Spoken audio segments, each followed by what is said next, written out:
Family doctor. సాధారణంగా ఎంతమంది డాక్టర్స్‌ని మనం రెగ్యులర్‌గా ఇంట్రొడ్యూస్ చేస్తూ ఉంటాం. వాళ్ళని ఇంట్రొడ్యూస్ చేస్తూ ఉంటాం. ఈరోజు నేను మీకు పరిచయం చేయబోయే డాక్టర్ తనకంటూ ఒక స్పెషాలిటీ ఉందండి.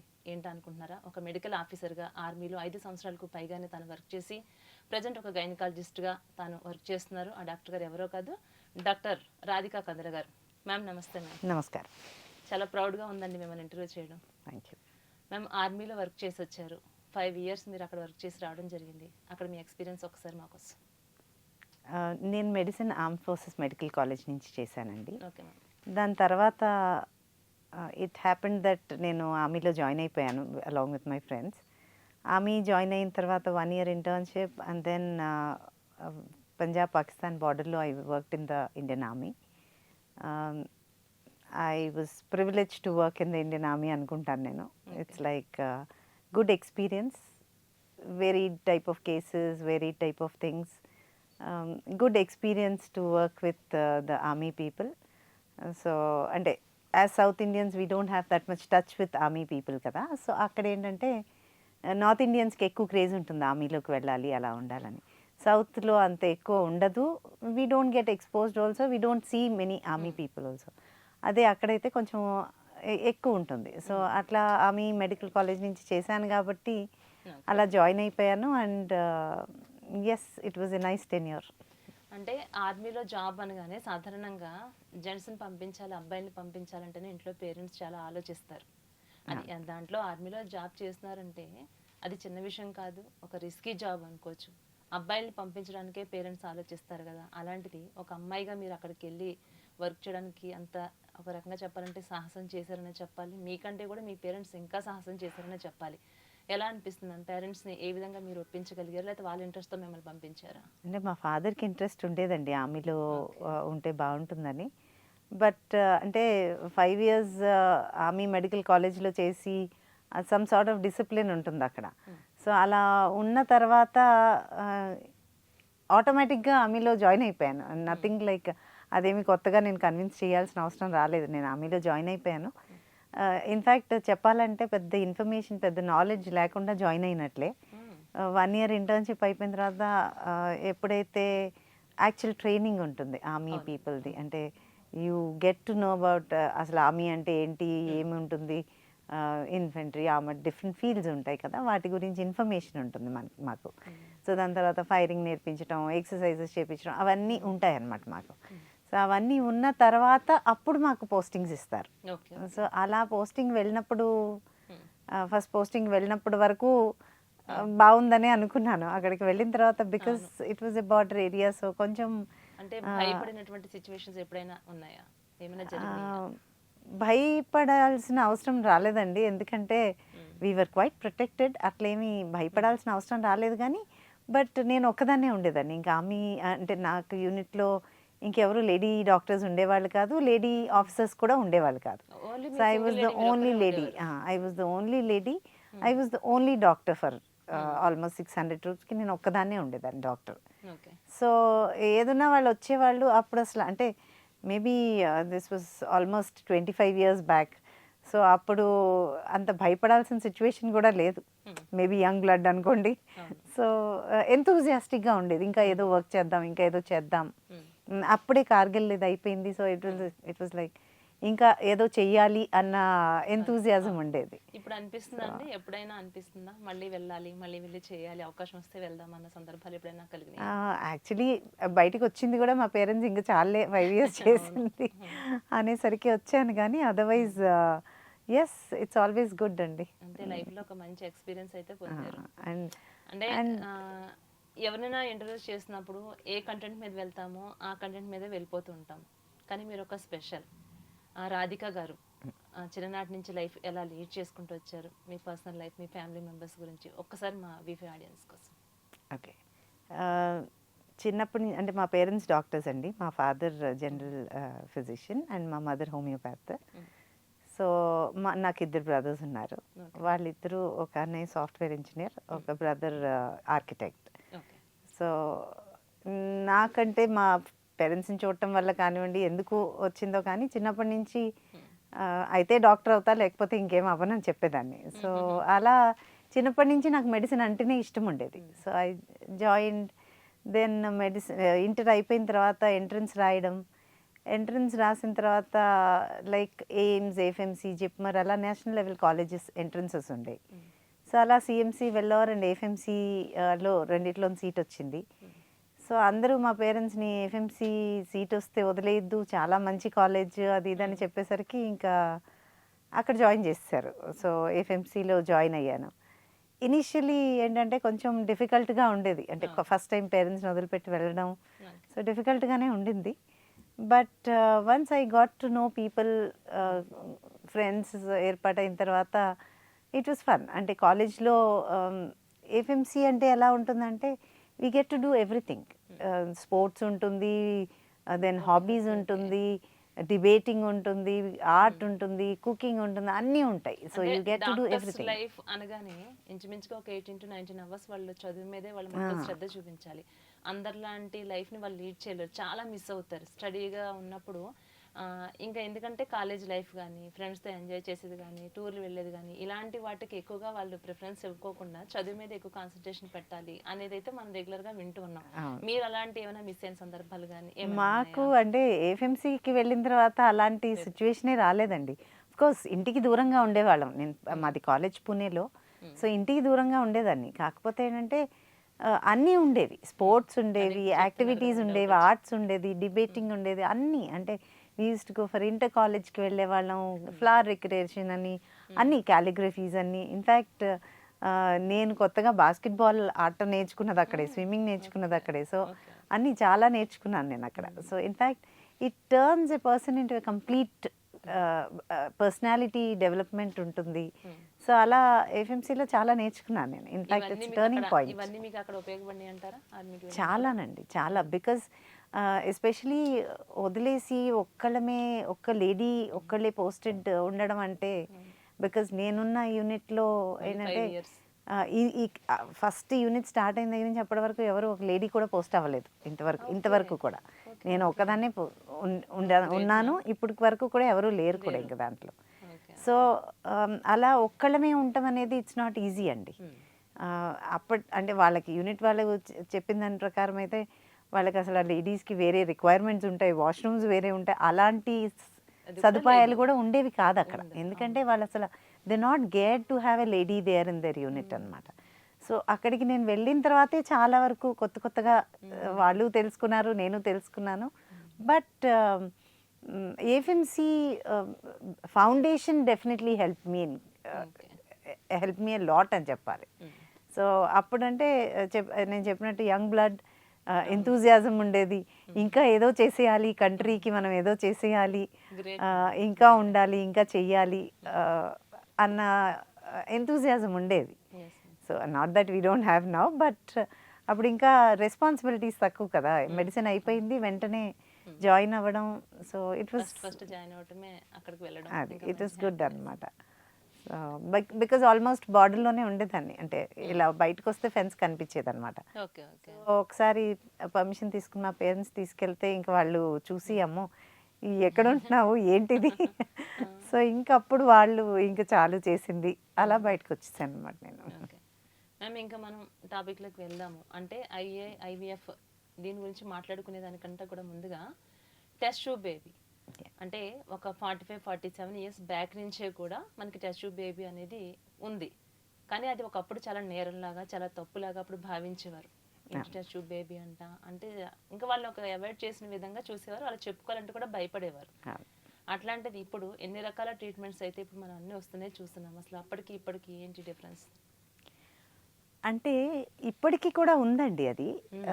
ఎవరికైనా ఇప్పటికి కూడా మనకి ప్రాబ్లం ఏంటంటే, ఎవరికైనా పిల్లలు లేరు అని అంటే సోషల్ ప్రాబ్లం అనమాట, పెద్దగా సోషల్ ప్రాబ్లం. ఏంటి పిల్లలు లేరా, ఇన్ని సంవత్సరాలు అయింది పెళ్ళయి, ఇది టిపికల్గా వచ్చేస్తుంది.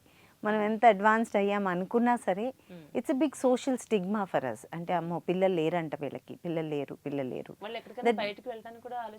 అంతే, చాలా ఎక్కువ ప్రాబ్లంగా అయిపోతుంది. సో ఇన్ఫ్యాక్ట్ చాలామంది అవాయిడ్ చేసేస్తారు, అసలు వెళ్ళరు ఇలాంటి వాటికి. సో అది ఎంత మనం అడ్వాన్స్ అయ్యామనుకున్నా ఆ సోషల్ స్టిగ్మా ఉండిపోతుందండి. కాకపోతే ఒకప్పుడు ఏంటంటే, అమ్మో టెస్ట్ ట్యూబ్ బేబీ అంటే ఏం చేసేస్తారో అంటే ఇంత ట్రాన్స్పరెన్సీ ఉండేది కాదు. ఇన్ని సెంటర్స్ లేవు, ట్రాన్స్పరెన్సీ లేదు మనకి. అంటే యాజ్ ఐవీఎఫ్ స్పెషలిస్ట్ కూడా వాళ్ళకి అంత అన్ని క్లియర్గా పిక్చర్ లేదు అప్పుడు.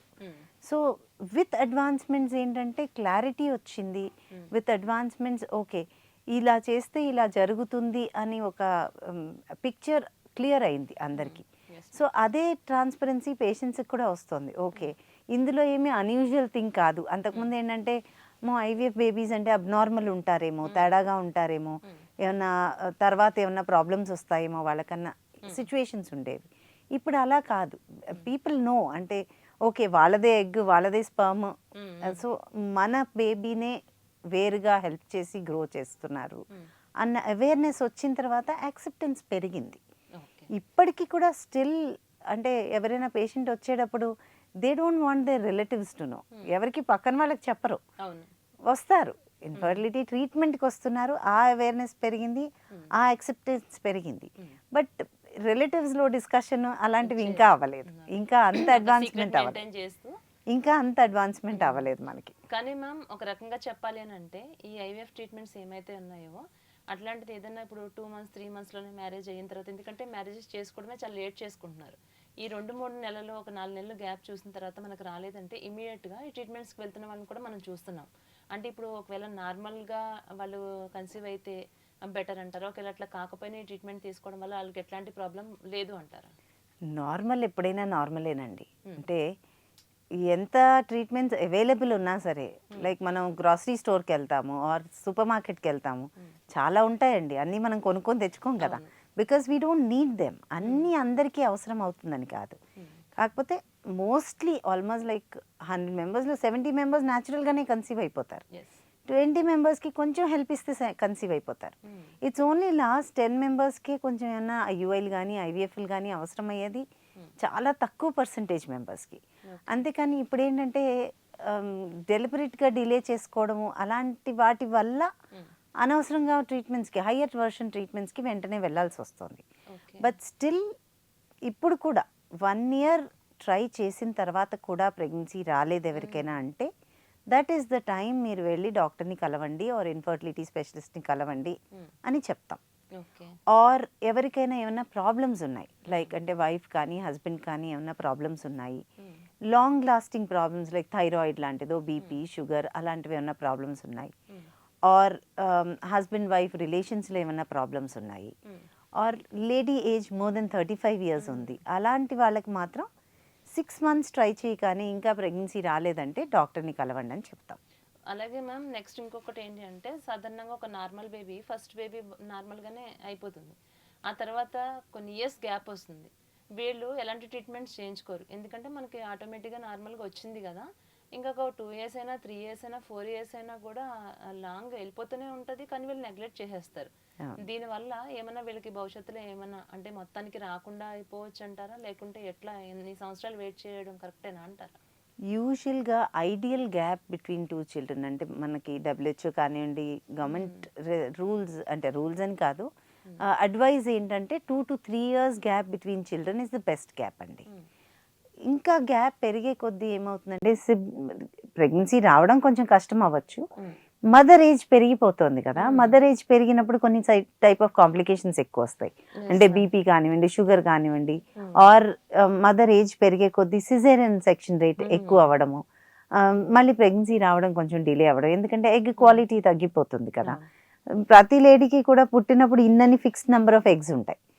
So every month eggs deplete అయిపోతూ ఉంటాయి. ఒక ఎగ్ గ్రో అయ్యి రిలీజ్ అవ్వాలంటే ఆల్మోస్ట్ ఒక 4 to 5 ఒక 7, 8 రిక్రూట్ అయ్యి ఒకటి ముందుకు పంపిస్తాయి, అన్ని రేస్లో నుంచి ఒకదాన్ని ముందుకు పంపిస్తుంది. సో మిగతావన్నీ కూడా వేస్ట్ అయిపోవాల్సిందే. సో మనకి ఇన్ని ఫిక్స్డ్ నెంబర్ ఆఫ్ ఎగ్స్ ఉన్నప్పుడు యాజ్ ఏజ్ అడ్వాన్సెస్ ఏమవుతుందంటే ఆ ఫిక్స్డ్ నెంబర్ లైక్ మనకి బ్యాంక్ బ్యాలెన్స్ ఒక 100 rupees పెట్టామండి, ప్రతి మంత్ 1 rupee తీసుకుంటుంటే ఏమవుతుంది, 1 month తర్వాత తగ్గిపోతుంది. సో అలాగే మనకి ఎగ్ రిజర్వ్ కూడా ఒక స్టేజ్ అయిన తర్వాత తగ్గిపోతుంది. సో అలా మనం డీలే చేసుకునే కొద్దీ ఎగ్ రిజర్వ్ క్వాలిటీ తగ్గిపోతుంది, ప్రెగ్నెన్సీ రావడం ప్రాబ్లం అవుతుంది. అండ్ అది లేడీస్ పరంగా ఆర్ కపుల్ పరంగా చూస్తే, ఈవెన్ చైల్డ్ సైడ్ నుంచి చూస్తే కూడా ఏజ్ ఎక్కువ గ్యాప్ ఉండే కొద్దీ వాళ్ళకి సిబ్లింగ్ రైవలరీ ఎక్కువైపోతుంది. హెల్దీగా అంత స్ట్రాంగ్ గా హెల్దీ పుట్టకపోవచ్చు కూడా పిల్లలు. రిలేషన్స్ బిట్వీన్ సిబ్లింగ్స్ అంత బాండింగ్ తక్కువ ఉంటుంది, అలాంటివి ఉంటాయి. కాబట్టి ideal gap always 2 to 3 years అండి బిట్వీన్ బోత్ ది చిల్డ్రన్. అలాగే అసలు ఈ సంతానలేమి సమస్యలు అనేది చాలా మంది చాలా రకాలుగా బాధపడుతూనే ఉంటున్నారు. మ్యారేజ్ అయిన తర్వాత ఎప్పుడైతే ప్రెగ్నెన్సీ ఒక 1 year లేకుంటే ఒక 2 years ఎంత గ్యాప్ తర్వాత వాళ్ళకి కన్సీవ్ కాలేకపోతే ఎప్పుడు వచ్చి వాళ్ళు టెస్ట్ చేయించుకోవాలంటారు? 1 year అన్‌ప్రొటెక్టెడ్‌గా ట్రై చేసి కూడా ఎవరికైనా ప్రెగ్నెన్సీ రావడం లేదు అంటే మాత్రం డెఫినెట్‌గా డాక్టర్‌ని కలవాలండి. ఇంకొక సినారియో వెన్ ఆల్రెడీ ప్రాబ్లమ్స్ ఉన్నాయి. నేను చెప్పినట్లు ఎవరికైనా బీపీ ఉంది, షుగర్ ఉంది, ఆర్ దేనికైనా ఫిట్స్ లాంటి ప్రాబ్లమ్స్ ఉన్నాయి, దేనికైనా మందులు వేసుకుంటున్నారు వాళ్ళు, ఆల్రెడీ థైరాయిడ్ ఉంది, ఇలాంటి problems, are lady age more than 35 ఉంది, ఆర్ రిలేషన్లో ప్రాబ్లం ఉంది, ఇలాంటివి ఏమున్నా సరే, are husband already sperm analysis చేసుకుని ఉంటారు, ఏదైనా చిన్నపాటి ప్రాబ్లమ్స్ ఉంటాయి, అలాంటివి ఏమున్నా సరే 6 months ట్రై చేసి కూడా ప్రెగ్నెన్సీ రాలేదంటే డెఫినెట్గా డాక్టర్ని కన్సల్ట్ చేయాలండి. బట్ మోస్ట్లీ ప్రాబ్లమ్స్ ఎలా అవుతున్నాయంటే ఇనీషియల్గా ఒక ఫ్యూ మంత్స్ ఫ్యూ ఇయర్స్ వద్దనుకుంటున్నారు, వద్దనుకున్న తర్వాత ట్రై చేయడం స్టార్ట్ చేసిన దగ్గర నుంచి 1 month అయిపోయింది, 2 months అయిపోయింది, స్ట్రెస్ లెవెల్స్ పెరిగిపోతున్నాయి. సో అమ్మో నేను 2 months ట్రై చేశానండి ఇంకా నాకు రాలేదండి ప్రెగ్నెన్సీ, 3 months ట్రై చేసామండి ఇంకా మాకు ప్రెగ్నెన్సీ రాలేదండి. సో అలా స్ట్రెస్ లెవెల్స్ పెరిగే కొద్దీ ఎగ్ క్వాలిటీ తగ్గిపోతుందండి అండ్ స్పర్మ్ క్వాలిటీ తగ్గిపోతుంది. సో ఎప్పుడైనా ఇలాంటి ప్రాబ్లమ్స్ ఉన్నప్పుడు ప్రీ ప్రెగ్నెన్సీ కౌన్సిలింగ్ అంటాం. అంటే డైరెక్ట్గా డాక్టర్ దగ్గరికి వెళ్ళగానే ట్రీట్మెంట్ అంటే ఏదో ఐవీఎఫ్లో ఐయుఐలో చేసేరండి. ముందు ప్రీ ప్రెగ్నెన్సీ కౌన్సిలింగ్ చేస్తారు. కౌన్సిలింగ్ అంటే ఏం చేస్తాం మేము అంటే, ఫస్ట్ థింగ్ అసలు ఎప్పుడు ట్రై చేస్తే ప్రెగ్నెన్సీ వచ్చే ఛాన్స్ మ్యాక్సిమం ఉంటుంది.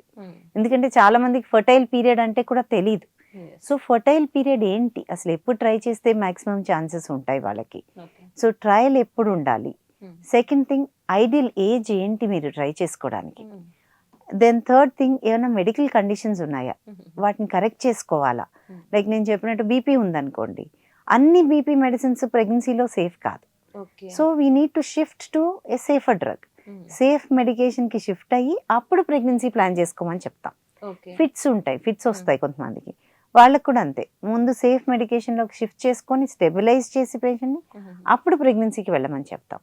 సో ఎప్పుడైనా సరే ఐడియల్ వెయిట్ ఒకటి ఉండాలి. అంటే వైఫ్ అండ్ హస్బెండ్ ఇద్దరు కూడా ఐడియల్ వెయిట్లో ఉన్నప్పుడు ఉన్న ప్రెగ్నెన్సీ హెల్దీగా ఉంటుంది. ఐడియల్ వెయిట్ లేదు, ఒబీస్ ఉన్నారు ఆర్ అండర్ వెయిట్ ఉన్నారు, అలాంటప్పుడు హెల్దీ ప్రెగ్నెన్సీ ఉండదు. సో అండ్ నెక్స్ట్ థింగ్ ఏంటంటే డయట్ ఒకటి కంట్రోల్ చేసుకోవాలి. అంటే healthy diet, healthy lifestyle ఇలాంటివి ఒక ప్యాటర్న్లో ఉండాలి. అంటే too much of junk food కానివ్వండి, స్వీట్స్, మైదా ఐటమ్స్ అలాంటివన్నీ కట్ డౌన్ చేసేసుకోవాలి. Processed foods, refined foods, then daily exercise. ఇద్దరు పార్ట్నర్స్, వైఫ్ అండ్ హస్బెండ్ ఇద్దరు కూడా at least 1/2 hour to 45 minutes exercise every day, at least 5 days a week అట్లా exercise చేసుకుంటుంటే life అంటే మన బాడీ హెల్దీగా ఉంటే it will take a healthy pregnancy. ఎట్లాంటి పర్సన్స్ అయినా కూడా మనకి ఫిజికల్ యాక్టివిటీ కావచ్చు, డైట్ విషయంలోనే కానీ ఎంత మనం జాగ్రత్తగా ఉంటే అన్ని రకాలుగా కూడా మనం చాలా హ్యాపీగా ఉండొచ్చు. అంతే మ్యామ్. ఇప్పుడు దీనికి ట్రీట్మెంట్ చేయడానికి ఒక ఏజ్ లిమిట్ అని ఒక 35 to 40 years ఇలా ఉంటుందా? ఎందుకంటే కొన్ని సందర్భాల్లో మనం కొంతమందిని చూస్తూ ఉన్నాం, ఒక లేడీ పర్సన్ ఆమె 70 years వరకు తనకి పిల్లలు లేకపోతే, అలాగే తను ట్విన్స్ని కూడా తను కనడం జరిగింది. 70 సంవత్సరాల వయసు వచ్చిన తర్వాత కూడా అది సాధ్యమవుతుందా? ఈ ట్రీట్మెంట్స్ అంత పెద్ద వయసు వాళ్ళు కూడా మనం చేయడానికి పాసిబిలిటీ అవుతుంది అంటారా? సాధ్యం ఎంతవరకైనా అవుతుందండి. కాకపోతే ఏంటంటే సహకరించదంటారా? అంటే ఇప్పుడు 70 years ఆవిడ పిల్లల్ని కన్నారనుకోండి, ఆ పిల్లల్ని ఎవరు చూస్తారు, ఎవరు తీసుకుంటారు రెస్పాన్సిబిలిటీ. సో ఇలాంటివన్నీ తీసుకొని కన్సిడరేషన్లోకి మన government has taken an act అండి. ఒక ART యాక్ట్ అంటాం, అసిస్టెడ్ రీప్రొడక్టివ్ టెక్నాలజీ. ఇది కొత్తగా యాక్ట్ ఒకటి వచ్చింది లైక్ అంటే రీసెంట్గా ఒక 4-5 years నుంచి వీఆర్ ఇంప్లిమెంటింగ్ ఇట్. దాంట్లో ఏజ్ రెస్ట్రిక్షన్స్ ఉన్నాయి కొన్ని. అంటే లేడీ ఫ్రమ్ 21 to 50 years, 21 వచ్చే వరకు కూడా, అంటే కొంతమంది 16-17 ఏళ్ళకి పెళ్ళిళ్ళు చేసేసుకుంటారు. మా అమ్మాయికి 4 ఏళ్ళు అయిపోయిందండి పెళ్ళి, ఇంకా పిల్లలు పుట్టలేదు అని 19-20 ఏళ్ళకే తీసుకొచ్చేస్తారు, మాకు IVF చేసేయండి ఆర్ IUL చేసేయండి అని. అలాంటి వాళ్ళకి కూడా ట్రీట్మెంట్ చేయకూడదండి. We have to wait till 21 years. And lady beyond 50 చేయకూడదు. బియాండ్ 50 అంటే ఆ 50కి అంతా కూడా ఐవీఎఫ్ ప్రొసీజర్ చేసినా సరే ఎంబ్రియో ట్రాన్స్ఫర్ మొత్తం కూడా 50 years లోపల అయిపోవాలి, బిఫోర్ షీ ఫినిషెస్ 50. అలా అయితేనే ఐవీఎఫ్ ట్రీట్మెంట్ కానివ్వండి, ఐయుఐ ట్రీట్మెంట్ కానీ ఏదైనా infertility treatments allowed. Okay. Beyond that చేయకూడదు మనం. అలాగే సాధారణంగా డెలివరీ అయిన తర్వాత ఒకరిద్దరు పుడతారు, మంచిగానే ఉంటుంది, సర్జరీ చేయించేసుకుంటారు. ఆ తర్వాత అనుకోకుండా ఏదో ఒక కారణం చేత బై యాక్సిడెంట్ వల్ల ఎలానో ఒక బేబీ చనిపోయింది అనుకుంటారు, వీళ్ళు ఆల్రెడీ సర్జరీ చేయించేసేసుకుంటారు. అట్లాంటి వాళ్ళకి ఒక 5 years 10 years తర్వాత ఆల్రెడీ దీనికి సర్జరీ చేసిన ఒక 10-15 years తర్వాత అప్పుడు వీళ్ళకి మళ్ళీ కావాలి అనిపిస్తుంది, బాబు సడన్గా అవడం వల్ల ఒక్కడే బాబు అయిపోయాడని. వాళ్ళకి మళ్ళీ రీఆపరేషన్ చేయడం, అది సక్సెస్ అవ్వడం, దాని రేటింగ్ ఏ విధంగా ఉంటుంది? ఒకవేళ అలా చేయించుకోవాలంటే కూడా వాళ్ళకి ఎంత ఏజ్ వరకు వాళ్ళకి ఛాన్సెస్ ఉంటాయి అంటారు? అంటే ఇలాంటి దానికి 2 మార్గాలు ఉన్నాయండి. ఒకటి రీకానలైజేషన్ చేయడం. ఓకే. అంటే ట్యూబ్ ఏదైతే మనము కట్ చేసి ఆర్ ట్యూబెక్టమీ చేస్తామో ఆ పార్ట్ని మళ్ళీ ఫ్యూజ్ చేసి రీకానలైజ్ చేస్తాం. అంటే ట్రాక్ని కంప్లీట్గా ఓపెన్ అప్ చేసి ట్యూబ్ని ప్రాపర్గా చేస్తాం. దాన్ని రీకానలైజేషన్ సర్జరీ అంటాం. రీకానలైజేషన్ చేస్తే అడ్వాంటేజ్ ఏంటంటే వాళ్ళకి న్యాచురల్గా వచ్చే ఛాన్సెస్ కూడా బాగుంటాయి. కాకపోతే డిసడ్వాంటేజ్ ఏంటంటే సక్సెస్ రేట్స్ చాలా తక్కువ ఉంటాయండి. సక్సెస్ రేట్స్ తక్కువ ఉంటాయి ఒకటి. రెండవది ఎక్టాపిక్ ప్రెగ్నెన్సీస్, అంటే ట్యూబ్లో ప్రెగ్నెన్సీ వచ్చే ఛాన్సెస్ ఉంటాయి. అంటే బేసికలీ ఓవరీ నుంచి ఎగ్ తయారైన తర్వాత ట్యూబ్ దాన్ని పిక్ చేసుకొని లోపలికి తీసుకొని రావాలి. ట్యూబ్లో కొంచెం పార్ట్ వచ్చిన తర్వాత స్పర్మ్ లోపలికి ఎంటర్ అయ్యి ఎగ్ స్పర్మ్ ఒక చోటకి వచ్చినప్పుడు ఎంబ్రియో ట్యూబ్లో తయారవుతుంది. ఆ ట్యూబ్లో తయారైన ఎంబ్రియో మళ్ళీ గర్భసంచి లోపలికి వెళ్ళి బేబీగా గ్రో అవుతుంది. ఇది నార్మల్గా జరిగే ప్రాసెస్. బట్ మనం ఎప్పుడైతే ఈ ట్యూబల్ రీకానలైజేషన్ చేస్తామో ఆర్ ట్యూబ్లో ఏమైనా ఇన్ఫెక్షన్ ఉంటుందో ఆర్ ఏదైనా ట్యూబ్లో ప్రాబ్లమ్స్ ఉంటాయో అలాంటప్పుడు ఏం జరుగుతుందంటే ఈ ఎంబ్రియో మూమెంట్ స్మూత్గా ఉండదండి. ఎంబ్రియో అక్కడే అటాచ్ అయిపోయి ట్యూబల్ ప్రెగ్నెన్సీ, అంటే ప్రెగ్నెన్సీ ట్యూబ్లోనే పెరిగే అవకాశం ఉంటుంది. దాన్ని ఎక్టోపిక్ ప్రెగ్నెన్సీ అంటాం. అలాంటి సినారియోస్లో ట్యూబ్ అంటే ఇంకా ఎమర్జెన్సీగా ఆపరేషన్ చేసి ట్యూబ్ తీసేయాల్సిన అవసరం కూడా రావచ్చు. సో అలాంటి ఛాన్సెస్ కూడా ఉంటాయి రీకానలైజేషన్ చేసినప్పుడు. సో అదొక మేజర్ డిసడ్వాంటేజ్ అనమాట. దెన్ ఇది రీకానలైజేషన్ కాకుండా అదర్ మెథడ్ వచ్చేసి ఐవీఎఫ్, టెస్ట్ ట్యూబ్ బేబీ.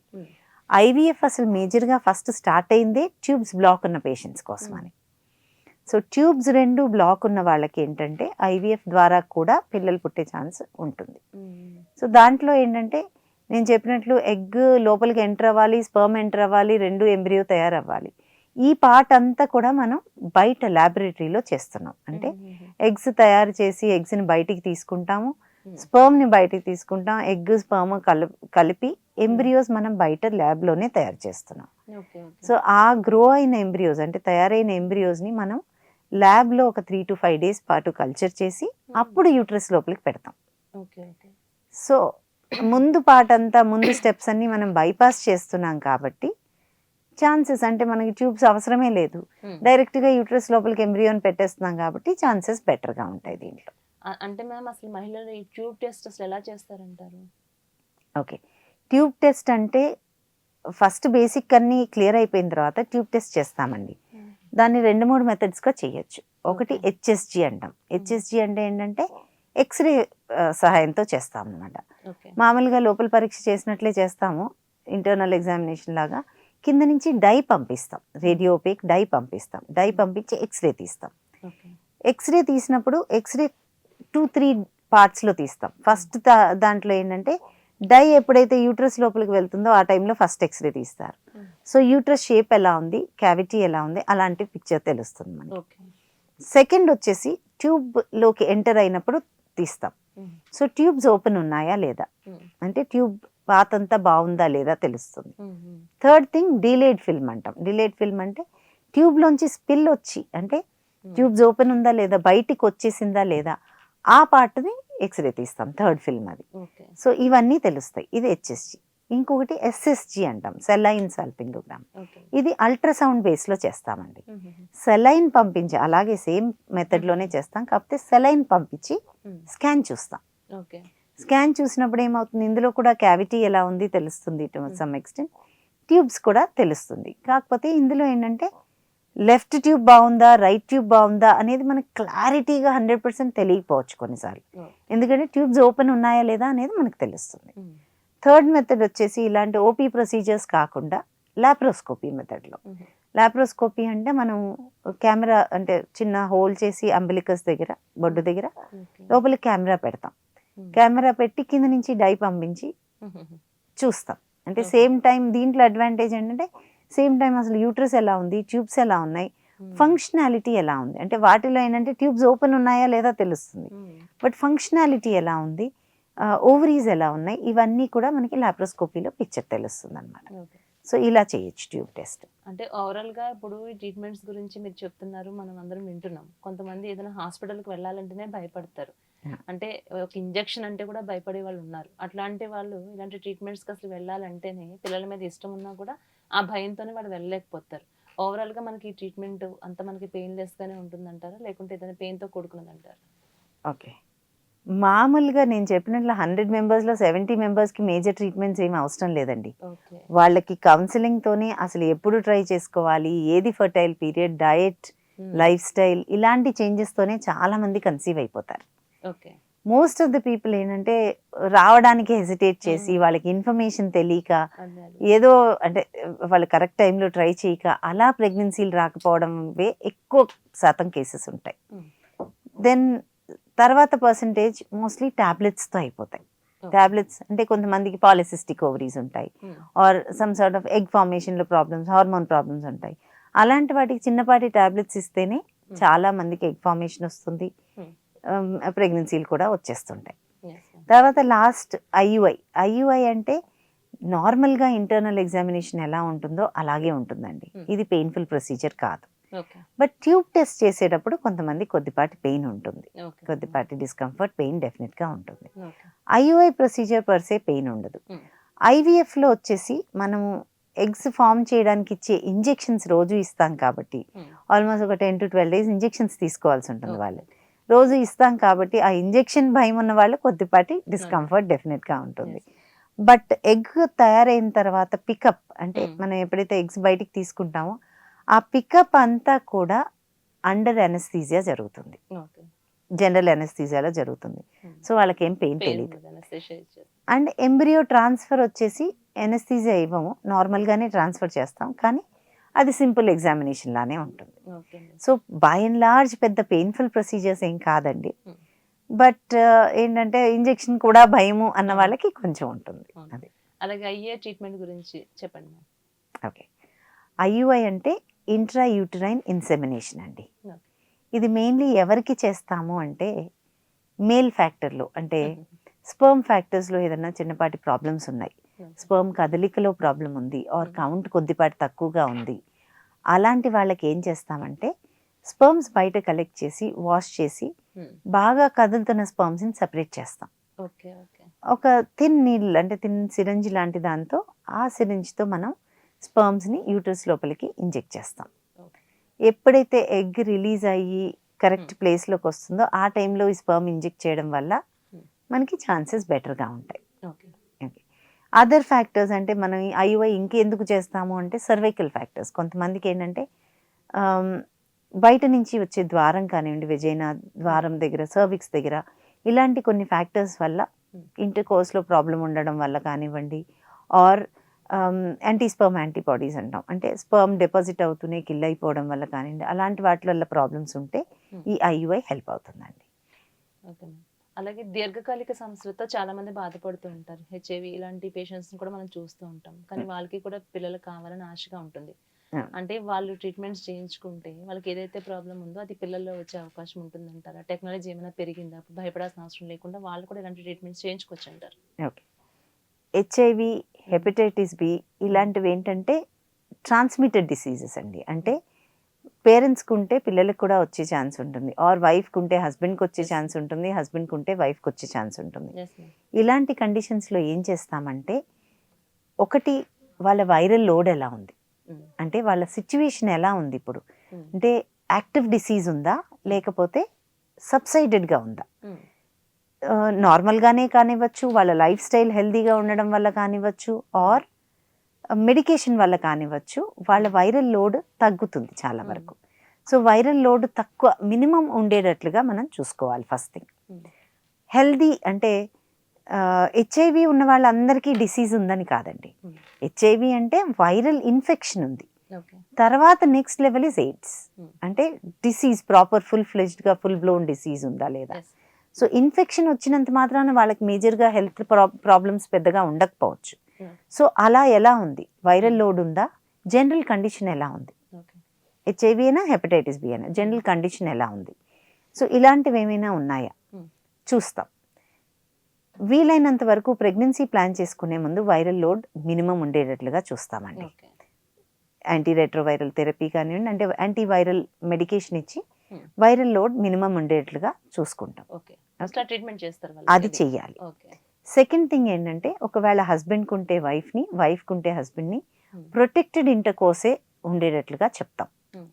ఎప్పుడైతే ఎగ్ ఫామ్ అయ్యి రిలీజ్ అవుతుందో ఆ టైం మాత్రమే అన్ప్రొటెక్టెడ్ ఉండాలి. అదొక న్యాచురల్ మెథడ్లో ట్రై చేయాలనుకున్న వాళ్ళకి అదొక ఆప్షన్. సెకండ్ ఆప్షన్ వచ్చేసి ఐయుఐ. అంటే మరి కంప్లీట్గా నాకు అసలు ఆప్షనే అంటే నాకు ఇన్ఫెక్షన్ చిన్నపాటి ఛాన్స్ కూడా వద్దు అనుకున్న వాళ్ళకి ఏం చేస్తామంటే ఐయుఐ. అంటే నార్మల్గా ఇంటర్కోర్స్ అప్పుడంతా కూడా ప్రొటెక్టెడ్ ఇంటర్కోర్సే ఉంటుంది వాళ్ళకి. అంటే ఎప్పుడు అన్ప్రొటెక్టెడ్గా వాళ్ళు ఇంటర్కోర్స్ అవ్వకూడదు. First thing. Second IUI plan చేయొచ్చు. ఐయుఐలో కూడా స్పెషల్ మెథడ్ ఆఫ్ ప్రిపరేషన్స్తో దాంతో ఏంటంటే ఎస్పెషలీ మేల్ ఫ్యాక్టర్ ఉన్నప్పుడు ఏంటంటే అలా స్పెషల్ మెథడ్ ఆఫ్ ప్రిపరేషన్తో వైరల్ పార్టికల్స్ని ఇంకా కూడా తక్కువ చేసేసి ఆల్మోస్ట్ నెగ్లిజిబుల్ ఛాన్స్ దట్ లేడీకి నెగ్లిజిబుల్ ఛాన్సే ఉంటుంది, ఫ్యూచర్ బేబీకి కూడా నెగ్లిజిబుల్ ఛాన్సే ఉంటుంది ఇలా చేస్తే. సో అలా చేయడానికి అవకాశం ఉంది. వెరస్ వైఫ్కి పాజిటివ్ ఉందనుకోండి, స్పర్మ్ తీసుకొని మామూలుగా ఇంజెక్ట్ చేస్తాం. అలాంటప్పుడు వైరల్ లోడ్ తక్కువ ఉన్నప్పుడు బేబీకి కూడా వచ్చే ఛాన్స్ తక్కువ ఉంటుంది. సో ఎప్పుడు కూడా ఈ యాంటీవైరల్ ట్రీట్మెంట్స్ ఇస్తే వైరల్ లోడ్ తక్కువ ఉన్నప్పుడు ప్రెగ్నెన్సీ వస్తే మంచిగా ఉంటుంది అన్నమాట. అది. సో అండ్ ఇంకొకటి ఏంటంటే ఈ వైరల్ లోడ్తో పాటు వాళ్ళకి జనరల్ కండిషన్ బాగుంది అని అనుకున్నప్పుడు ఇంకొక పార్ట్నర్ అంటే ఎస్పెషలీ హెపటైటిస్ బి ఉంది, the other partner should take vaccine అండి. హెపటైటిస్ బి వ్యాక్సిన్స్ ఉన్నాయి. సో వైఫ్కి ఉంటే హస్బెండ్ని, హస్బెండ్కి ఉంటే వైఫ్ని వ్యాక్సినేషన్ ఇచ్చేస్తాం అన్నమాట. సో దట్ మళ్ళీ ఫ్యూచర్లో కూడా రాకుండా ఉండడానికి. అది ఇద్దరికి పాజిటివ్ ఉన్నప్పుడు కూడా దాంట్లో కూడా ప్రొటెక్టెడ్ ఇంటర్కోర్సే సజెస్టబుల్ అండి. దాంట్లో కూడా ఎందుకు అని అంటే ఇద్దరికి డిఫరెంట్ స్ట్రెయిన్స్ ఉండొచ్చు, ఇద్దరికి మళ్ళీ క్రాస్ ఇన్ఫెక్షన్స్ రావచ్చు. అలా కాకుండా ఇద్దరికి కూడా ప్రొటెక్టెడ్ ఇంటర్కోర్సే ఉండమని చెప్తాం మోస్ట్ ఆఫ్ ద టైమ్స్. అలా ఉండి కూడా మళ్ళీ మనము ప్రిపరేషన్ చేసి వైరల్ లోడ్ అంతా తగ్గించేసి మనం పెట్టే మీడియాలో వైరల్ లోడ్ అంతా పూర్తిగా తగ్గించి ఐయుఐ కానివ్వండి, ఐవీఎఫ్ కానివ్వండి, చాలా negligible chance for babies to get అండి. ఎందుకంటే ఇలాంటి ఆలోచనతో ఉన్న వాళ్ళు, పిల్లలంటే ఇష్టం ఉన్న వాళ్ళు, వాళ్ళు భయంతో కూడా వద్దనుకుంటారు కదా దానికోసం. అలాగే మ్యామ్ ఒకప్పుడు చూసుకుంటే మెచ్యూర్ అవడానికి ఆడపిల్లలకి మినిమం 12 to 15 years లోపు అయ్యేవాళ్ళు. ఇప్పుడు మనం చూస్తుంటే కనుక 9-10 years కూడా కాదండి, 6-7 years ఏజ్లో కూడా పిల్లలు మెచ్యూర్ అయిపోతున్నారు. అంటే ఇప్పుడు ఎందువల్ల ఇప్పుడు కంప్లీట్గా మన వాతావరణంలో చేంజ్ వచ్చిందా, మనం ఫుడ్ తీసుకునే విషయంలో చేంజ్ వచ్చిందా, ఎందువల్ల పిల్లలు అప్పటికి ఇప్పటికి ఇంత డిఫరెన్స్ వచ్చేసింది అంటారు? ఎలాంటి హెల్త్ ఇష్యూస్ రావచ్చు భవిష్యత్తులో వీళ్ళకి?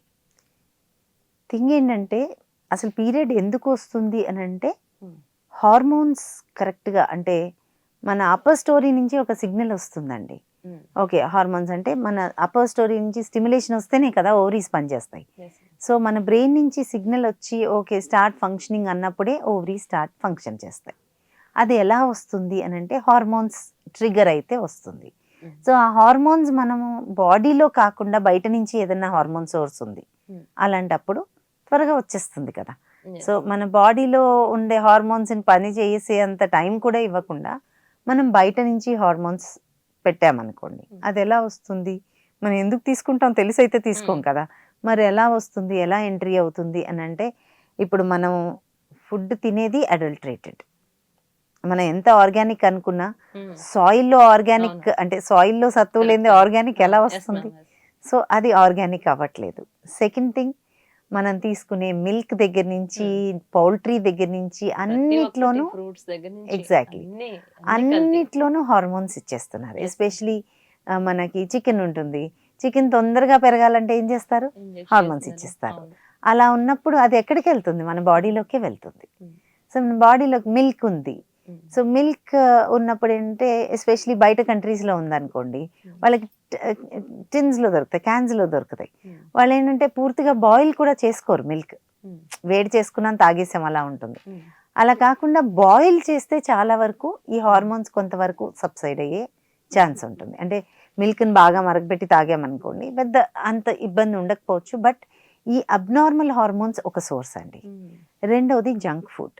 Yes, ma'am. ఇప్పుడు మేము చిన్నప్పుడు బర్గర్ పిజ్జా అంటే నేను అసలు కూడా వినలేదు. ఇప్పుడు అలా కాదు, అసలు చిన్న పిల్లలు అంటే అప్పుడు 3-4 ఇడ్లీ వడ ఇయర్స్, మనం వినుంటాము. అది ఇప్పుడు ఇడ్లీ వడ కాదండి, ఇప్పుడు 3-4 పిజ్జాలు, ఇయర్స్, బర్గర్లు, 3 KFC లు ఇయర్స్ 4 ఇయర్స్ పిల్లలు కూడా పిజ్జా బర్గర్ తెలుసు. అంటున్నారు. అవును. సో మరి refined sugars, maida, processed foods, um. Fast foods, ఇవన్నీ కూడా ఉమ్. ప్రాబ్లం క్రియేట్ చేస్తుంది. దెన్ వచ్చేసి pollution, um. Then urbanization. Um. ముందు నుంచి కూడా అర్బనైజేషన్ అంటే రూరల్ బ్యాక్గ్రౌండ్లో ఉండే వాళ్ళకన్నా కూడా అర్బన్ అంటే సిటీస్లో పెరిగే వాళ్ళకి తొందరగా పీరియడ్స్ వస్తాయి. ఉమ్. ఇది లిటరేచర్లో తెలిసినదే. సో ఇవన్నీ రీజన్స్ వల్ల మనకి తొందరగా పీరియడ్స్ వచ్చేస్తున్నాయండి. ఉమ్. సో నేను చెప్పినట్లు ఎగ్ క్వాంటిటీ అయితే అంతే ఉంటుంది, నంబర్ అన్నీ ఉంటాయి. సో తొందరగా పీరియడ్ వచ్చింది అనుకోండి తొందరగా ఆగిపోతుంది. ఉమ్. సో ద సేమ్ థింగ్, అంటే తొందరగా పీరియడ్ స్టార్ట్ అయితే తొందరగా మినోపాజ్ వచ్చేస్తుంది. ఓకే. సో ఇది ఈ సిస్టమ్ అంత టైమే ఉంటుంది. So okay. ఎర్లీ మినార్కి ఎర్లీ మినోపాజ్, ఓకే. సో అలా ఉంటుంది అనమాట. అంటే మేము 15 ఇయర్స్ తర్వాత ఎవరైతే మెచ్యూర్ అవుతారో 15-16 ఇయర్స్ అట్లా అయిన వాళ్ళని కూడా మనం చూస్తుంటాం. వాళ్ళకైతే ఇది ఇది ఏదైతే మీరు చెప్తున్నారో ఆ పొడిగింపు కాలం ఇంకెక్కువనే ఉంటుందంటారా వాళ్ళకి మరి? ఉంటుందండి, కాకపోతే జీన్స్ పరంగా ఉంటుంది. అంటే యూజువల్గా మదర్కి ఏ ఏజ్లో మెనపాజ్ వస్తే పిల్లలకి కూడా మోస్ట్లీ అదే ఏజ్లో మెనపాజ్ వస్తుంది అనమాట. కాకపోతే ఏంటంటే ఇప్పుడు 15-16 దాకా కూడా వెయిట్ చేయడం లేదండి. ఎవరికైనా అంటే బ్రెస్ట్ డెవలప్మెంట్ అలాంటివి ఉంటే 15 వరకైనా వెయిట్ చేయొచ్చు, లేకపోతే మాత్రం 14కే we need to take an action. అంటే ఎవరికైనా 14 ఇయర్స్ వరకు కూడా బ్రెస్ట్ డెవలప్మెంట్ రాలేదు, 13-14 వరకు కూడా అసలు బ్రెస్ట్ డెవలప్మెంటే రాలేదు, అలాంటి వాళ్ళకి డెఫినెట్గా మనం ఇంటర్ఫియర్ అయ్యి టెస్ట్లు అవి చేయించాల్సి ఉంటుంది. సో ఎందుకు డెవలప్మెంట్ రాలేదు అనేది చూడటానికి. అది సో అంటే మరీ త్వరగా రావడం కూడా ప్రాబ్లమే, అలానే మరీ లేట్గా రావడం కూడా ప్రాబ్లమే. సో అడిక్వేట్ ఏజ్లో మేబీ సమ్ 12 to 14, 11 to 14 ఆ ఏజ్లో 12 to 14 is the optimum time అనమాట పీరియడ్ స్టార్ట్ అవ్వడానికి. మ్యామ్ ఈ ఫెర్టిలిటీ ట్రీట్మెంట్ అంటే కేసెస్ చూసుకుంటే కనుక ఈ మధ్యకాలంలో చాలా ఎక్కువగా పెరుగుతున్నాయి. అంటే నేను ఇంతకుముందు మీతో మాట్లాడినట్టుగానే ఒక 2-3 మంత్స్లోనే చూసి కూడా ఇమీడియట్గా ట్రీట్మెంట్కి వెళ్తున్నారు. ఇది కరెక్టేనంటారా ఈ ప్రాసెస్? అంటే ప్రాబ్లం పర్సే ట్రీట్మెంట్స్తో ప్రాబ్లం ఏమి ఉండదండి. నేను చెప్పినట్లు అందరికీ అన్నీ అవసరం అవ్వవు. వాళ్ళ ట్రీట్మెంట్ అంటే ఫస్ట్ కౌన్సిలింగ్ చేసి వాళ్ళు ట్రై చేసి కూడా ప్రెగ్నెన్సీ రావట్లేదు అనుకున్నప్పుడు అసలు ఎగ్ ఫామ్ అవుతుందా లేదా, వాళ్ళకి ఎగ్ ఫామ్ అవుతుంటే స్పర్మ్ ఎలా ఉంది, అంటే ఎగ్ స్పర్మ్ రెండు సరిగా ఉండాలి కదా, ఎగ్ ఎలా ఉంది, స్పర్మ్ ఎలా ఉంది, ట్యూబ్స్ ఎలా ఉన్నాయి, థైరాయిడ్ లాంటిది ఏమైనా ఉందా, ఇలాంటివన్నీ బేసిక్ థింగ్స్ అన్ని చెక్ చేస్తామండి. ఇలా చెక్ చేసిన తర్వాత కూడా ఎవరికైనా ప్రెగ్నెన్సీ రావడం లేదు, మేబీ లైక్ చాలా నెలలు అయిపోయింది, ట్యూబ్స్ అన్ని బాగున్నాయి, ఎగ్ బాగుంది, స్పర్మ్ బాగుంది, అయినా ప్రెగ్నెన్సీ రావట్లేదు అనుకుంటే then we step up the procedure. IUI కానివ్వండి, ఐవీఎఫ్ కానివ్వండి, వాళ్ళ అంటే వాళ్ళ సిచ్యువేషన్ని బట్టి అడ్వైస్ చేస్తాం అన్నమాట. Okay ma'am. అలాగే మనకి పీరియడ్స్ ఎప్పుడైతే స్టార్ట్ అయిన తర్వాత ఒక ప్రెగ్నెన్సీ ఎప్పుడైతే వస్తుందో అది డేట్స్ మనం ఎలా క్యాలిక్యులేట్ చేసుకోవాలంటారు? అంటే ఫర్ ఎగ్జాంపుల్ ఈ Jan 1st కనుక తనకి ప్రెగ్నెన్సీ డేట్ అయ్యింది అనుకుందాం, నెక్స్ట్ February 1st వచ్చింది, అప్పటి వరకు రాలేదు 1 month, అంటే మ్యారేజ్ అయిన 1 month కదా అని ఇంకొక 1 month ఆగుతారు, ఇది అవునా కదా అని మనం కన్ఫర్మ్ చేసుకోవడానికి. అంటే ఇది మనకి ప్రెగ్నెన్సీ కన్ఫర్మ్ అయిన తర్వాత ఆ రోజు నుంచి మనం డేట్ క్యాలిక్యులేట్ చేసుకోవాలా, లేకుంటే కనుక ఈ ఫస్ట్ ఎప్పుడైతే డేట్ మనకు వచ్చిందో అక్కడి నుంచి ఏ విధంగా డేట్ క్యాలిక్యులేట్ చేసుకోవాలంటారు? ఓకే, ఎవరికైనా రెగ్యులర్ పీరియడ్స్ ఉన్నాయి అంటే కరెక్ట్గా 28 to 32 days మధ్యలో పీరియడ్ వచ్చేస్తుంది అనుకున్న వాళ్ళకి by and large egg formation కూడా టైంకి అవుతుందండి. అలాంటి వాళ్ళకి ఎప్పుడైనా సరే first day of last period, అంటే మీరు చెప్పినట్లు 1st January పీరియడ్ వచ్చింది అనుకోండి, అక్కడి నుంచే ప్రెగ్నెన్సీ ఏజ్ క్యాలిక్యులేట్ చేస్తాం. మ్మ్. అంటే ఓకే. 1st January వచ్చింది, మ్మ్. 1st February మిస్ అయింది పీరియడ్, అవును. అప్పుడు 1 ఇప్పటికి month అయిపోయినట్టే. 31 డేస్ అయిపోయింది, అంటే అయిపోయినట్టే. 4 weeks 3 days అయిపోయింది. మ్మ్, మ్మ్. So 1st of February the lady is already 4 weeks 3 days pregnant. ఎందుకంటే మ్యామ్ ఈ క్వశ్చన్ నేను దేనికి అడిగానంటే 9th month వచ్చిన తర్వాత డెలివరీ అయింది అంటారు కొంతమంది, లేదు 9 months కంప్లీట్ అయిపోయినాయి అంటారు కొంతమంది, లేదు మనకి నెలలు గడవకోకుండానే ఎర్లీగా పుట్టేశారు అని అంటారు. అంటే ఇది మనం ఎలా ఏ విధంగా క్యాలిక్యులేట్ చేసుకోవాలి? కరెక్ట్ గా ఇక్కడ నుంచి Jan 1st నుంచి మనం 9 months కంప్లీట్ అయిపోతున్నాయని ఈ డేట్ నుంచే క్యాలిక్యులేట్ చేసుకుంటే 9 నెలలు మనకి కంప్లీట్ 1st January నుంచి క్యాలిక్యులేట్ చేసుకోవాలండి. 1st January నుంచి 9 months and 7 days correct time. అంటే 9 months and 7 days అంటే కొంతమందికి 9 months కంప్లీట్ అయిపోయిన తర్వాత పుడతారు, కొంతమంది 9th పడిన తర్వాత, చాలా మందికి కూడా 9th పడిన తర్వాత పుట్టేశారు అంటారు. That is normal. అంటే మెడికల్ లాంగ్వేజ్లో మాట్లాడాలంటే 37 weeks నుంచి 40 weeks వరకు, 42 weeks వరకు in fact this is called term. అంటే 37 weeks from the first day of last period. 37 weeks అంటే ఇంకా బేబీ మెచ్యూర్ అయిపోయింది, ఇంకెప్పుడైనా డెలివరీ అవ్వచ్చు అని అర్థం అనమాట. అలాగే పీరియడ్స్ తర్వాత ప్రెగ్నెన్సీ ప్లానింగ్స్ గురించి కొన్ని వింటున్నాం మనం. అంటే పీరియడ్స్ కంప్లీట్ అయిన తర్వాత అది 5th day నుంచి వాళ్ళు కనుక వాళ్ళకి కంటిన్యూటీగా ఒక 5 days వాళ్ళు కలిసి ఉంటే వాళ్ళకి ఖచ్చితంగా ప్రెగ్నెన్సీ వస్తుంది, ఇలాంటివి కొన్ని వింటాం. వీటిని ఎలా తీసుకోవచ్చు? ఓకే, ఫర్టైల్ పీరియడ్ అది కాదండి. యూజువల్గా రెగ్యులర్ పీరియడ్స్ ఉన్న వాళ్ళకి సే 28 daysకి వచ్చేస్తుంది అనుకోండి పీరియడ్, 28 - 14 అంటే 14th day ఎగ్ రిలీజ్ అవుతుందండి. వేరస్ 30 days సైకిల్ అనుకోండి, 30 - 14 అంటే 16th day ఎగ్ రిలీజ్ అవుతుంది. సో అలా చూసుకొని మనకి నెక్స్ట్ పీరియడ్ ఎప్పుడు వస్తుందో తెలియదు కాబట్టి లాస్ట్ 6 months మనకి పీరియడ్ సైకిల్ ఎలా వచ్చింది అంటే షార్టెస్ట్ పీరియడ్ సే 27 daysకి ఒకసారి వచ్చేసింది, లాంగెస్ట్ పీరియడ్ 33 daysకి వచ్చింది అనుకోండి. సో 27 to 33 days మధ్యలోనే తనకి పీరియడ్స్ వస్తున్నాయి. అంటే 27 అంటే 13th day నుంచి 19th day మధ్యలో ఎప్పుడైనా తనకి ఎగ్ రిలీజ్ అవుతుంది. So 2 days on either side, అంటే 13th day అంటే 10th day నుంచి 20th day 21st day వరకు ఆల్టర్నేట్ డేస్ ట్రై చేసుకోమని చెప్తాం. అది ఫర్టైల్ పీరియడ్. అంటే రెగ్యులర్ పీరియడ్స్ ఉన్న వాళ్ళు బ్లైండ్గా 10th day నుంచి 20th day వరకు ట్రై చేసుకుంటే ఛాన్సెస్ బెటర్గా ఉంటాయి. అంటే అలాగే గర్భం వచ్చే ముందు కూడా ఎలాంటి లక్షణాలు ఉంటాయి అంటారు? అంటే సాధారణంగా మనం చూస్తూ ఉంటాం, వాళ్ళకి చాలా నీరసంగా ఉండడం కానీ, చాలా వీక్గా కనిపిస్తారు, చాలా చిరాగ్గా అనిపిస్తుంది, వామిటింగ్స్ అవటం, ఇట్లాంటి సింటమ్స్ ఏదైనా కనిపిస్తే కనుక వాళ్ళకి కూడా అనిపిస్తుంది ప్రెగ్నెన్సీ ఏమో అని, అంతేనంటారా? లేకపోతే దీనికి సపరేట్గా లక్షణాలు ఏమైనా ఉంటాయి? ఓకే, పీరియడ్ వచ్చే ముందు వచ్చే సిమ్టమ్స్, ఎర్లీ ప్రెగ్నెన్సీ సిమ్టమ్స్ రెండు ఒకటే ఉంటాయండి చాలా వరకు. అంటే చాలా మంది ఇన్ఫాక్ట్ నాకు పీరియడ్ వచ్చేస్తుందండి అలాంటి సిమ్టమ్స్ ఉన్నాయని అంటారు, కానీ ప్రెగ్నెన్సీ పాజిటివ్ ఉంటుంది వాళ్ళకి. సో అంటే ఏంటి, బ్లోటింగ్ ఉండొచ్చు, ఫుల్నెస్ ఉండొచ్చు, బ్రెస్ట్ పెయిన్ ఉండొచ్చు, దెన్ లోవర్ అబ్డమినల్ పెయిన్ ఉండొచ్చు, లో బ్యాక్ ఏక్ ఉండొచ్చు, టైర్డ్గా అనిపిస్తుంది, అంటే అలసటగా ఉంది కొద్దిసేపు అవి చేద్దాంలే, నిద్ర ఎక్కువ వస్తుంది, ఇలాంటివి ఎర్లియస్ట్ సిమ్టమ్స్ అండి. ఎర్లీ సిమ్టమ్స్ అయిన తర్వాత నెక్స్ట్ లెవెల్ అంటే ఒకసారి మన బాడీలో బీటా-హెచ్సిజీ హార్మోన్ ప్రెగ్నెన్సీ హార్మోన్ పెరిగే కొద్దీ సే 5 to 6 weeks అయ్యే కొద్దీ అప్పుడు నాజియా వామిటింగ్ స్టార్ట్ అవుతాయి. యూజువలీ హార్మోన్స్ ఒక లెవెల్ వచ్చే వరకు నాజియా వామిటింగ్స్ ఉండవు. ఇనిషియల్గా 1 month ప్లస్ వరకు బాగానే ఉంటారు వాళ్ళు. 6 weeks అంటే ఎప్పుడైతే 2nd month పడుతుందో అప్పటి నుంచి వామిటింగ్ స్టార్ట్ అవుతాయి. సో వామిటింగ్స్ చాలా ఎక్కువ అవుతున్నాయండి. సో ఇదంతా కూడా మన బాడీలో హార్మోన్ పెరిగే కొద్దీ సిమ్టమ్స్ వస్తాయి అన్నమాట. మేము అంటే ఈ సిమ్టమ్స్ లో కూడా వామిటింగ్స్ అవి అవుతూ ఉంటే అంటే చెప్తూ ఉంటారు పెద్దవాళ్ళు, అబ్బాయిలు అయితే వాంతులు అయితే అమ్మాయిలు అయితే కావు, ఇది నమ్మచ్చా? ఇది అసలు నమ్మలేమండి. అంటే మన బాడీలో ఉన్న బీటా-హెచ్సిజీ అంటే హార్మోన్, ప్రెగ్నెన్సీ హార్మోన్ని బట్టి వామిటింగ్స్ అవుతాయి, కానీ అబ్బాయి అయితే అవుతాయి అమ్మాయి అయితే అవుతాయి ఏం కాదండి. ఒకటే కదండి, వాళ్ళ షేప్ ని బట్టి కూడా చెప్తారు. ఇట్లా స్ట్రైట్ గా ఉంటే అబ్బాయి, రౌండ్ గా ఉంటే అమ్మాయి, అంత ఈజీ కాదండి, నమ్మలేమంటారా? 100%. సో అలా చూడగానే చెప్పేస్తే అందరూ ఇంకా అలా అవ్వదండి, అవసరం లేకుండా అంతే. అలా కుదరదు ఏంటో నిజంగానే వాళ్ళు చెప్పినట్టుగానే ఖచ్చితంగా అలానే పుడతారు. అంటే కొంతమంది పెద్దవాళ్ళకి కొన్ని థియరీస్ ఉంటాయండి, అంటే మరి పెద్ద పెద్ద అంటే ఓల్డర్ జనరేషన్ వాళ్ళకి కొన్ని ఉంటాయి. We also don't know the అంటే ఆ టెక్నికల్ రీజన్స్ మనకి తెలియదు, కానీ బట్ పర్సే మనిషిని చూడగానే ఆర్ జస్ట్ వాంతులైనవి కాబట్టి అమ్మాయి అబ్బాయి హార్ట్ రేట్ని బట్టి కొంతమంది చెప్తారు. హార్ట్ రేట్ 160 ఉంటే అమ్మాయి, 110 ఉంటే అబ్బాయి, ఏదో అంటే సమ్ సార్ట్ ఆఫ్ ఇలాంటివి ఏవో చెప్తుంటారు. ఇలాంటివన్నీ కూడా మెడికల్ బేస్ ఏం లేదండి వీటికి. Okay okay it's not possible. Okay ma'am. అలాగే పీరియడ్స్ టైంలో వైఫ్ అండ్ హస్బెండ్ కలవచ్చు అంటారా? దానివల్ల ఏమైనా ప్రమాదాలు వచ్చే అవకాశం ఉంటుందా? ప్రత్యేకంగా ఇట్లాంటి మనం ప్రెగ్నెన్సీకి ప్లాన్ చేసుకునేవాళ్ళు. ప్రెగ్నెన్సీకి ప్లాన్ చేసుకునేటప్పుడు పీరియడ్ టైంలో ఇంటర్కోర్స్ వలన బెనిఫిట్ అయితే ఏం లేదండి. ప్రెగ్నెన్సీ ఆ టైంలో రాదు, ఫస్ట్ థింగ్.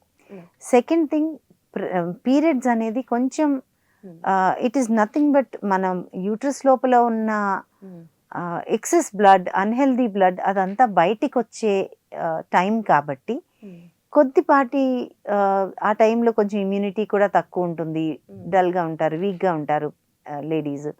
అలాంటి టైంలో ఇంటర్కోర్స్ చేసినప్పుడు ఏంటంటే ఇన్ఫెక్షన్ ఛాన్సెస్ ఎక్కువ ఉంటాయి, ప్రాబ్లమ్స్ ఎక్కువ ఉంటాయి. ప్లస్ కొంతమందికి బ్యాక్ ఫ్లో అవ్వచ్చు, అంటే గర్భసంచి లోపల ఉన్న పొర వెనక్కి ఫ్లో అవ్వచ్చు. సో ఇలాంటివి ఉంటాయి కాబట్టి ఇంటర్కోర్స్ డ్యూరింగ్ పీరియడ్స్ అనేది అంత అడ్వైజబుల్ కాదండి. It is not good. అలాగే మనం ఫైనల్ గా అంటే డోనర్ ఎగ్స్ వల్ల పిల్లల్ని కంటూ ఉంటారు కొంతమంది. ఇలా పిల్లల్ని కనడం వల్ల వీళ్ళకి ఏమైనా నష్టం ఉంది అంటారా? ఏమైనా ఫ్యూచర్ లో ఏమైనా ప్రాబ్లమ్స్ ఫేస్ చేయాల్సి ఉంటుందంట? ఓకే, కొంతమందికి ఏంటంటే ఎగ్స్ ఉండవండి. ఎగ్స్ ఉండవు అని అంటే ఎయిదర్ పుట్టుకతోనే ఎగ్స్ తక్కువ ఉండొచ్చు వాళ్ళకి, ఆర్ పుట్టుకతో ఎగ్స్ ఉండకపోవచ్చు, ఆర్ తొందరగా మినోపాజ్ వచ్చేసి ఉండొచ్చు, ఆర్ సే మీరు ముందు చెప్పినట్లు 15 ఏళ్ల క్రితం బాబు పుట్టాడు, అంతా బాగానే ఉంది, బాబు ఫర్ సమ్ రీజన్ వాళ్ళకి చనిపోయాడు, ఇప్పుడు వాళ్ళు already 43-44 years, they want a child now. అలాంటి వాళ్ళకి ఎగ్ రాదు, వచ్చినా క్వాలిటీగా రాదు. సో అలాంటప్పుడు ఏంటంటే మనం డోనర్ ఎగ్గే తీసుకోవాల్సిన ఆప్షన్ ఉంటుంది. డోనర్ ఎగ్ అంటే బేసికలీ యంగ్ లేడీస్ని, అంటే 23 to 35 ఉన్న వాళ్ళనే తీసుకుంటాం. యంగ్ హెల్దీ లేడీస్ని తీసుకుంటాం ఎగ్ డొనేషన్కి.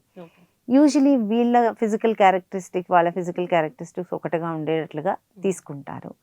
తీసుకొని ఎగ్ వాళ్ళ నుంచి తీసుకొని ఈ పేషెంట్ హస్బెండ్ స్పర్మ్తో కలిపి ఎంబ్రియో తయారు చేసి, ఎప్పుడైతే ఈ పేషెంట్కి ఎగ్ అంటే ఒకసారి ఎగ్ ఇచ్చిన తర్వాత డోనర్ పని అయిపోతుంది, donor work is over.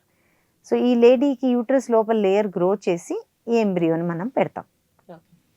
Ultimately pregnancy మళ్ళీ పేషెంట్ యూట్రస్లోనే గ్రో అవుతుంది, కానీ ఎగ్ తనది కాదు, అంటే జీన్స్ తనవి కావు.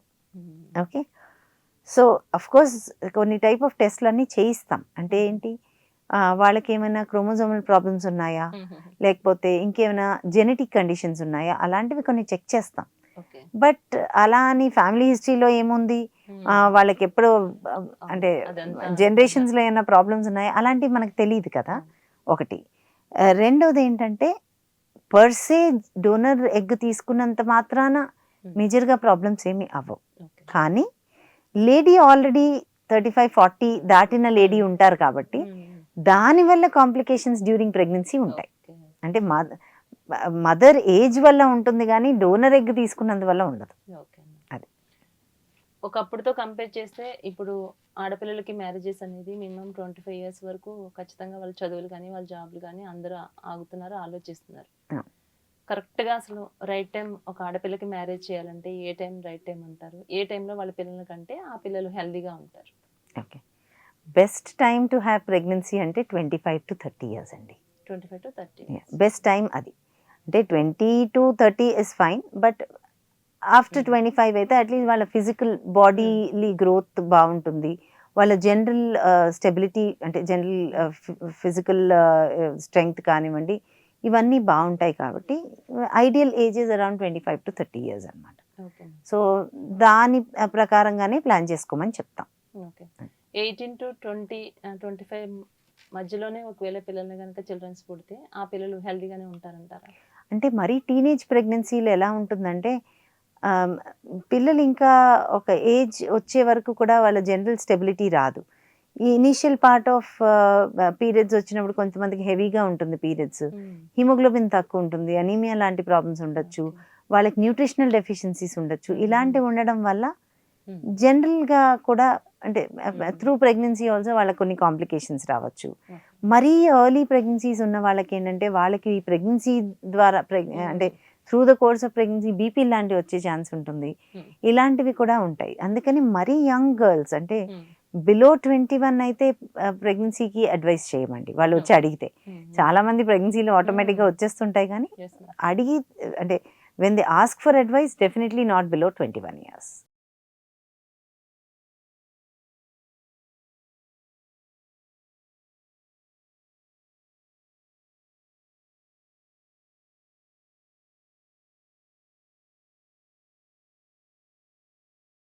రాధిక మ్యామ్, అంటే ఏదైనా ఒక వృత్తిని మనం చూస్ చేసుకుంటున్నాము అన్నప్పుడు ఖచ్చితంగా ఇన్స్పిరేషన్ ఎవరో ఒకరు ఉంటారు. ఆల్రెడీ మీ ఫ్యామిలీలో మీ ఫాదర్ మీ మదర్ కూడా డాక్టర్స్ అని చెప్పారు. ఆ ఇంట్రెస్ట్తోనే వాళ్ళని ఇన్స్పిరేషన్గా తీసుకుని మీరు డాక్టర్గా వచ్చారా? అసలు మీరు డాక్టర్గా రావడానికి గల కారణం ఏంటి? మీ గురువులు ఎవరు? ఏ విధంగా మీరు ఇప్పటివరకు మీరు కొనసాగించారు? ఒకసారి నాకు క్లారిటీగా. మా పేరెంట్స్ని చూడటం వల్ల మరి తెలియదు, కానీ చిన్నప్పటి నుంచి నేను డాక్టరే అవ్వాలనుకున్నానండి.